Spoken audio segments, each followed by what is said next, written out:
নমস্কার। ইংরেজি নববর্ষের শুভেচ্ছা জানাই সকলকে।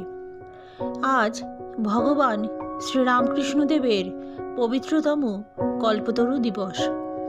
1886 সালের 1 জানুয়ারি কাশীপুর উদ্যানবাটিতে বেলা 3টের সময় ভগবান শ্রীরামকৃষ্ণ কল্পতরু রূপ ধারণ করে সকল গৃহভক্তের চৈতন্য জাগ্রত করেছিলেন।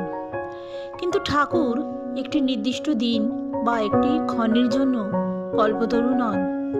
তিনি হলেন আমাদের জীবনের প্রতিটা দিনের প্রতিটা ক্ষণের জন্য চিরকল্পতরু। যে বা যারা শ্রীরামকৃষ্ণ বেদিতলে এসে পড়েছেন, ঠাকুরের শরণাগত হয়েছেন, তারাই জীবনে ধন্য হয়েছেন। স্বামীজি বলেছেন, ঠাকুর ছিলেন লাভ পার্সোনিফাইড।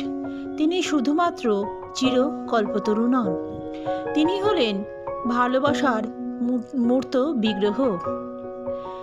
এর ফলস্বরূপ আমরা দেখতে পাই ঠাকুর দক্ষিণেশ্বরে উঠিভারির ছাদ থেকে 2 হাত বাড়িয়ে ডাকছেন, ওরে তোরা কে কোথায় আছিস, আমার কাছে আয়। শুধু ঠাকুরই নন, মাও ছিলেন আমাদের চিরকল্পতরু ও ভালোবাসার মূর্ত বিগ্রহ। তাই মা একসময় শ্রী শ্রী ঠাকুরকে বলেছেন, আমার কাছে কেউ কিছু চাইলে আমি না দিয়ে থাকতে পারি না। আমাদের জীবনে ঘড়ির কাঁটার মতন শুধু শ্রীরামকৃষ্ণ নামটি জপ করে যেতে হবে। এই রামকৃষ্ণ নামই হলো মহামন্ত্র। এই মহামন্ত্র কল্পতরু রূপে আমাদের জীবনকে জ্ঞান, বৈরাগ্য, ভক্তি, মুক্তি ইত্যাদি প্রদান করবে এবং আমাদের পরবর্তী জীবনে শ্রীরামকৃষ্ণকে যাওয়ার পথ প্রশস্ত করবে। এই কারণেই মা একসময় বলেছেন, বাবা জপাত সিদ্ধি জপাত সিদ্ধি।